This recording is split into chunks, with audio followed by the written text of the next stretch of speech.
नमस्कार, SBT news में आपका स्वागत है। पेश है 26 मई बुधवार सुबह 6:15 बजे राजस्थान की बड़ी खबरें। मुख्यमंत्री अशोक गहलोत ने प्रधानमंत्री नरेंद्र मोदी, केंद्रीय चिकित्सा मंत्री हर्षवर्धन और केंद्र सरकार को तीसरी लहर को लेकर चेताया है। उन्होंने आशंका जताई है कि तीसरी लहर से पहले सभी के लिए वैक्सीनेशन का इंतजाम नहीं हुआ तो दूसरी लहर से भी बदतर हालात बनेंगे। गहलोत ने कहा कि यदि तीसरी लहर ने बच्चों को प्रभावित किया तो देश कभी माफ नहीं करेगा। उन्होंने कहा कि ऑक्सीजन और दवाइयों की कमी से जो स्थिति दूसरी लहर में बनी उससे कई गुना बदतर हालात तीसरी लहर में बनेंगे। उन्होंने कहा कि वैक्सीन उत्पादन को सर्वोच्च प्राथमिकता पर रखना चाहिए था। राजस्थान शिक्षा विभाग ने कक्षा 1 से 9 और 11 के स्टूडेंट को अगली कक्षा में प्रमोट कर दिया है। इसके साथ ही नई कक्षाओं में एडमिशन भी शुरू हो गए हैं। शिक्षा विभाग के शाला दर्पण पोर्टल पर न्यू एडमिशन एंट्री मॉड्यूल यानी नए प्रवेश लेने वाले स्टूडेंट्स का एंट्री मॉड्यूल खुल गया है। पोर्टल पर इन स्टूडेंट्स को प्रमोट कर दिया गया है और अब नए प्रवेश की प्रक्रिया शुरू कर दी गई है। शिक्षा विभाग ने स्माइल 1, स्माइल 2 और आओ घर से सीखे कार्यक्रम के तहत ऑनलाइन शिक्षण के आधार पर स्टूडेंट्स को प्रमोट किया है। राजस्थान के लिए मंगलवार कोरोना संक्रमण से राहत भरा रहा। एक दिन में हुए 58,755 जांचों में से सिर्फ 3,404 नए कोरोना पॉजिटिव मिले हैं। राहत की बात यह है कि प्रदेश के 20 जिलों में नए मरीजों की संख्या 100 से कम रही है, जबकि 24 घंटे में 15,635 मरीज इस संक्रमण से रिकवर हुए हैं। संक्रमण दर घटने और रिकवरी बढ़ने से एक्टिव केस कम हुए हैं। भाजपा प्रदेशाध्यक्ष सतीश पूनिया ने सरकार पर कोरोना काल में मौतों व मरीजों के आंकड़े छुपाने का आरोप लगाया है।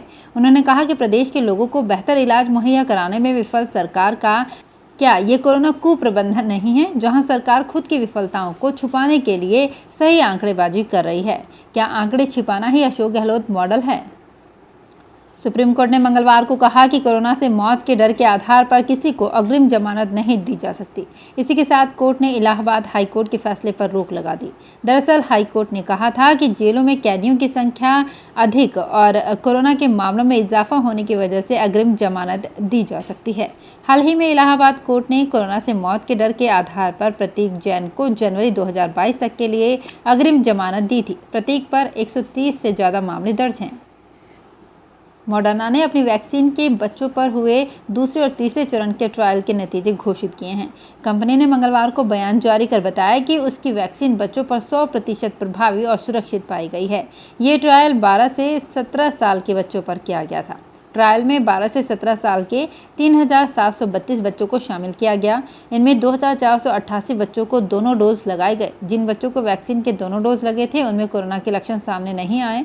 नतीजे आने के बाद मॉडर्ना ने कहा कि वो अपनी वैक्सीन को बच्चों के लिए मंजूरी दिलवाने के लिए अमेरिका की रेगुलेटरी बॉडी AFD के पास जून में अप्लाई करेगी। सीबीएसई 12वीं के एग्जाम को लेकर केंद्र सरकार और कई राज्य सरकारों में ठनी हुई है। जहां एक और केंद्र सरकार इसे जून से करवाने की तैयारी में लग रही है, वहीं दिल्ली और महाराष्ट्र समेत कई राज्य इस बात पर अड़े हुए हैं कि बिना वैक्सीनेशन के स्टूडेंट्स को एग्जाम के लिए ना बुलाया जाए। इसी कड़ी में मंगलवार को सीबीएसई 12वीं क्लास के करीब 300 स्टूडेंट्स ने चीफ जस्टिस NV रमन्ना को चिट्ठी लिखी है। अपने लेटर पिटीशन में इन स्टूडेंट्स ने कोरोना के बीच फिजिकल एग्जाम कराने का सीबीएसई का फैसला रद्द करने की मांग की है। सूर्य के कृत्तिका से रोहिणी नक्षत्र में प्रवेश करने के साथ ही आज से नौतपा शुरू हो गया है, यानी अब 9 दिनों तक तेज गर्मी रहेगी। इस दौरान सूर्य की किरणें सीधी धरती पर पड़ती हैं। इस दौरान वृषभ राशि में 4 ग्रहों की युति होने से गर्मी का असर ज्यादा होगा और तेज गर्म हवाएं चलेंगी। वहीं मौसम विभाग के मुताबिक बंगाल की खाड़ी में आए यास चक्रवात की वजह से कई राज्यों में आने वाले दिनों में बारिश भी हो सकती है। भ्रष्टाचार निरोधक ब्यूरो के एक दल ने मंगलवार को चित्तौड़गढ़ के बड़ी सादड़ी नगरपालिका के चेयरमैन के रिश्तेदार को 2 लाख रुपए की रिश्वत लेते रंगे हाथों गिरफ्तार किया है। ब्यूरो के शीर्ष अधिकारी ने इसकी जानकारी दी। ब्यूरो के महानिदेशक भगवान लाल सोनी ने बताया कि ब्यूरो के दल ने मंगलवार को पितलिया के रिश्तेदार कुश शर्मा को 2 लाख रुपए रिश्वत लेते हुए रंगे हाथों गिरफ्तार किया। राजस्थान के 12 जिले में सहरिया आदिवासी आबादी को पोषक आहार उपलब्ध कराने की प्रायोगिक परियोजना के तहत स्थापित पोषण वाटिकाएं पानी की कमी और देखभाल के अभाव में सूख रही हैं। पोषण मिशन पोषण अभियान के तहत पिछले साल जुलाई में आंगनबाड़ी केंद्रों में कम से कम 55 पोषण वाटिकाएं तैयार की गई थी। किशनगंज में 30 और बाकी शाहबाद में। लॉकडाउन ने स्थिति को और बिगाड़ दिया क्योंकि आंगनबाड़ी केंद्र बंद हैं और उनसे जुड़े स्टाफ कोविड-19 के खिलाफ अभियान में कार्यरत हैं। वैक्सीनेशन को लेकर रोज विवाद हो रहा है। ऐसा ही एक मामला आज अलवर जिले में सामने आया है। यहां वैक्सीन लगवाने को लेकर दो गुट आमने सामने हो गए और झगड़ पड़े। बाद में उनमें जमकर जूतम पैजार हुई। घटना से वैक्सीनेशन सेंटर पर अफरा तफरी मच गई। बाद में स्थानीय सरपंच ने मौके पर पहुंचकर लोगों के सहयोग से दोनों गुटों को अलग अलग किया।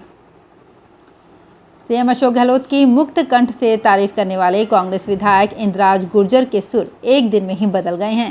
तारीफ पर जब सियासी सवाल उठने शुरू हुए तो इंद्राज गुर्जर ने दूसरे ही दिन यानी आज फेसबुक पोस्ट के जरिए स्पष्ट किया है सचिन पायलट ही उनके नेता थे, हैं और रहेंगे। दरअसल पायलट खेमे के विधायक इंद्राज गुर्जर और सीएम गहलोत कल एक वर्चुअल कार्यक्रम में साथ थे। एक कार्यक्रम में जहां विधायक इंद्राज गुर्जर ने अपने क्षेत्र में करवाए गए विकास कार्यों पर सीएम अशोक गहलोत की खूब तारीफ की तो सीएम गहलोत ने भी गुर्जर की सजगता की सराहना की थी। बस यहीं से सियासी सुर्खियां शुरू हुई और दोनों द्वारा एक दूसरे की तारीफ के अलग अलग मायने निकाले जाने लगे। योग गुरु बाबा रामदेव और आईएमए के बीच विवाद थमने का नाम नहीं ले रहा है। बाबा रामदेव ने सोमवार को आईएमए को खुली चिट्ठी लिखी है। इसमें कहा गया है कि अगर एलोपैथी सर्वगुण संपन्न है तो इसके डॉक्टरों को बीमार नहीं होना चाहिए। सोशल मीडिया पर जारी चिट्ठी में 25 सवाल हैं। 25 सवालों में पूछा गया है कि क्या एलोपैथी में hypertension, hepatitis, liver psoriasis, sugar, तनाव आदि का स्थायी इलाज है। बाबा रामदेव के 25 सवालों के बाद अब चिकित्सक आक्रोश में दिख रहे हैं। Private hospital and nursing home society के सचिव डॉक्टर विजय कपूर ने कहा कि बाबा पहले खुद बताएं कि उनके आयुर्वेद में इस बीमारियों के लिए किस तरह के इलाज हैं। उन्होंने कहा कि डायबिटीज़ में आयुर्वेद मरीजों को क्या इलाज दे रहा है, उस पर भी बाबा रामदेव जवाब दें। कोटा जिले में भी एक ऐसा गाँव है जहाँ आज भी एक पानी की एक बड़ी टंकी नहीं है। यहाँ लोग पीने के पानी आसपास की बोरिंग वालों से खरीदते हैं। इसकी एवज में 300 रुपये महीने का भुगतान करते हैं। कई लोग दूर दूर से पानी लाते हैं। ग्राम पंचायत गणेशगंज की आबादी लगभग 6000 है। यहाँ हर बार सरपंच पद के चुनाव में पीने के पानी का बड़ा मुद्दा बनता है। चुनाव लड़ने वाले उम्मीदवार पानी की टंकी निर्माण का वायदा करते हैं, लेकिन चुनाव जीतने के बाद वायदा पूरा नहीं कर पाते। ऐसे में ग्रामीण जैसे तैसे जुगाड़ करके पीने के पानी की व्यवस्था करते हैं। भगवान विष्णु के अवतार नरसिंह का प्राकट्य दिवस मंगलवार को श्रद्धापूर्वक मनाया गया। इस दौरान कोरोना गाइडलाइन की पालना में शहर में कोई बड़ा आयोजन नहीं हुआ। इस बार भी पिछले साल की तरह जूनी मंडी स्थित गंगश्याम जी के मंदिर के बाहर परंपरागत मलुका मेला नहीं भरा।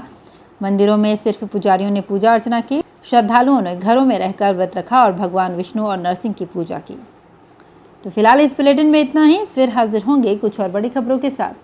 एसबीटी न्यूज़ के और भी वीडियोस को देखने के लिए हमारे चैनल को सब्सक्राइब करें और नोटिफिकेशन पाने के लिए बेल आइकन को प्रेस करें।